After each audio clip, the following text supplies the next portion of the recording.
A mighty Japanese war machine had already torn through Beijing, Shanghai, and the Chinese capital of Nanjing like a whirlwind, leaving a trail of devastation and deep scars across the region. Now, in early 1938, inside the walled village of Taierzhuang, hundreds of young Chinese soldiers waited as a vastly technologically superior and highly experienced Japanese force lay siege. Yet, nearing exhaustion, something finally snapped within the defenders in Taierzhuang. As the Japanese readied their artillery, tanks, and fighter aircraft for one last push to flatten the city, the Chinese defenders, primarily ex-farmers wielding decades-old rifles, put their factions' differences aside. United, they steeled themselves for a final, desperate last stand. Ready to charge head-on toward heavily armored tanks or set their sacred buildings aflame, China prepared a breed of battle that had rarely been seen before, and one that would entirely change how the world viewed Japan right before World War II.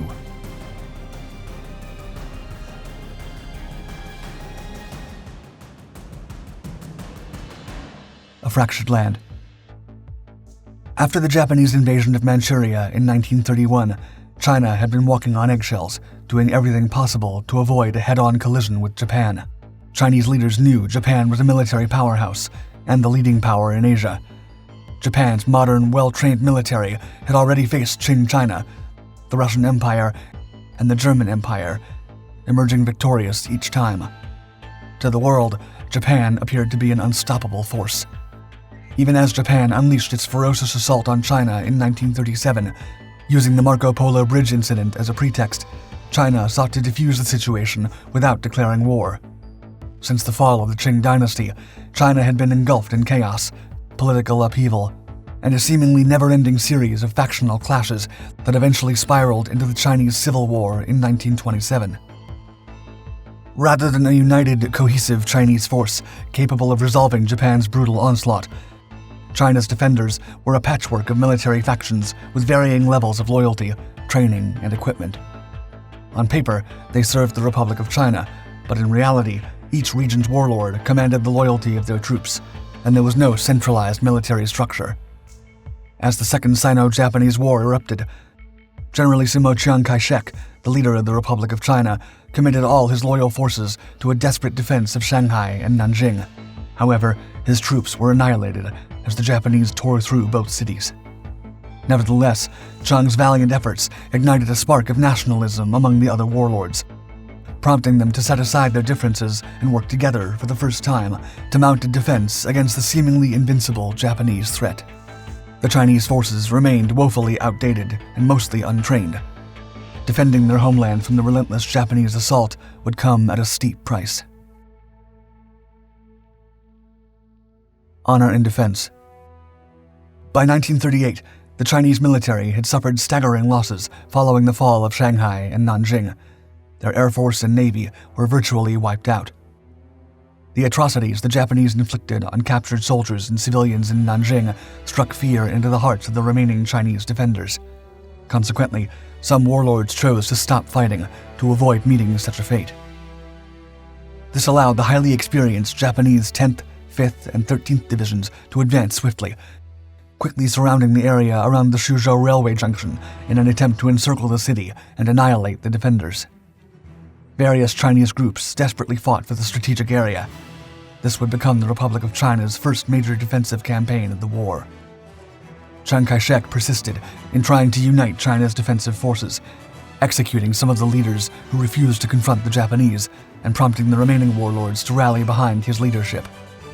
Facing the full might of 3 enemy divisions would have spelled doom for the Chinese. Still, before the Japanese forces could converge on the outskirts of Suzhou, the 13th Division was held back by the heroic efforts of the Chinese 11th and 21st Army groups. Buying time. Amid days of fierce fighting and mounting casualties, the Chinese forces managed to hinder the advance of the 13th Japanese Division, allowing the defenders of Suzhou the opportunity to face 2 Japanese divisions instead of 3. Meanwhile, to the north, the Chinese 3rd Army Group and 122nd Division fought tooth and nail to keep the Japanese 10th Division at bay on the fringes of Tang County. The Chinese did everything within their power to slow down the seemingly unstoppable advance of the superior Japanese force, almost being wiped out, but achieving the staggering feat of halting the Japanese advance for over a month. In the skies, the aerial clashes reflected the disparity of the forces on the ground, with Chinese biplanes struggling to keep up with the mighty Japanese monoplane bombers and fighters. To the northeast of Suzhou, the Chinese 39th Division held the legendary Japanese 5th Division at bay in the village of Linyi, which stood in the path to Taierzhuang. Nevertheless, the defenders held on until March 18th, when the Japanese offensive finally crumbled.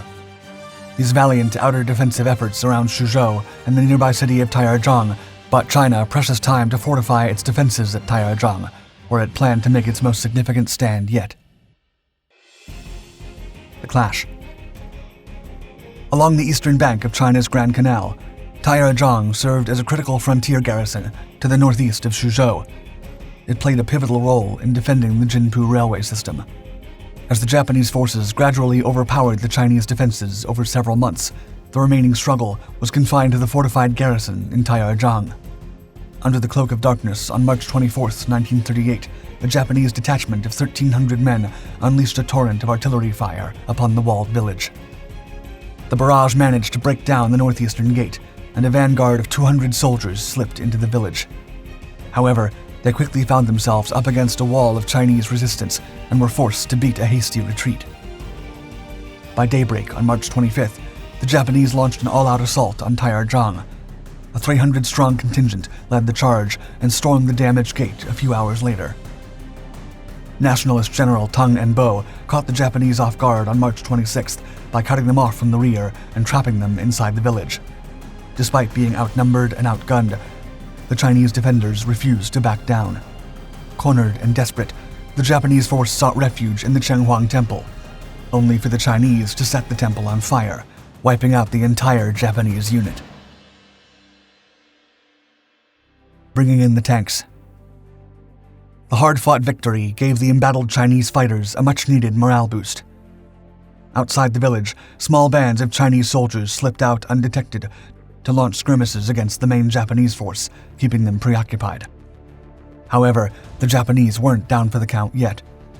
The following day, they stormed through the breached gate again, capturing the eastern district and the Wenchang Pavilion after breaking through the northwestern corner.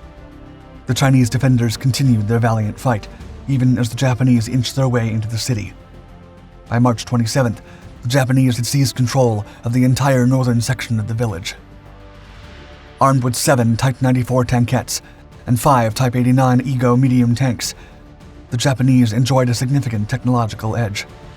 Lacking any effective anti-tank weapons, the Chinese were forced to think outside the box. In a last-ditch effort, they sent infantrymen strapped with explosives to crawl beneath the tanks and blow them up. Although they managed to destroy 2 Type 94s, the Type 89 proved impervious to these small-scale attacks.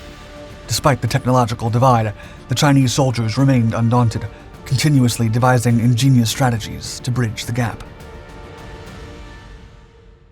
Shifting the tides. As the battle in Taierzhuang raged, the Chinese Nationalist Air Force deployed squadrons from the 3rd and 4th Pursuit Groups for long-range air interdiction and close air support. On March 29th, a Chinese warlord, seeking to honor the anniversary of a 1911 uprising against the Qing army where 72 men perished, assembled a team of 72 volunteers. This daring group was not expected to return, as they charged headlong at the Japanese position. The volunteers stormed the Wenchang Pavilion from the south and east, annihilating the Japanese garrison, save for 4 captured soldiers.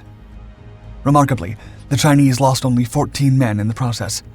Their victory was a rallying cry that the Japanese could indeed be defeated. Despite the temporary triumph, by early April, the Japanese had captured 2/3 of Taierzhuang. The Chinese defenders, refusing to yield, still held the south gate. On April 3rd, the beleaguered Chinese 2nd Army Group launched a fierce counteroffensive. In retaliation, the Japanese unleashed a wave of toxic gas attacks, inflicting heavy casualties on the already weakened defenders. They held long enough to allow the Chinese 20th Army Group to arrive at the outskirts of Taierzhuang on April 4th, forcing some of the besieging Japanese forces to retreat.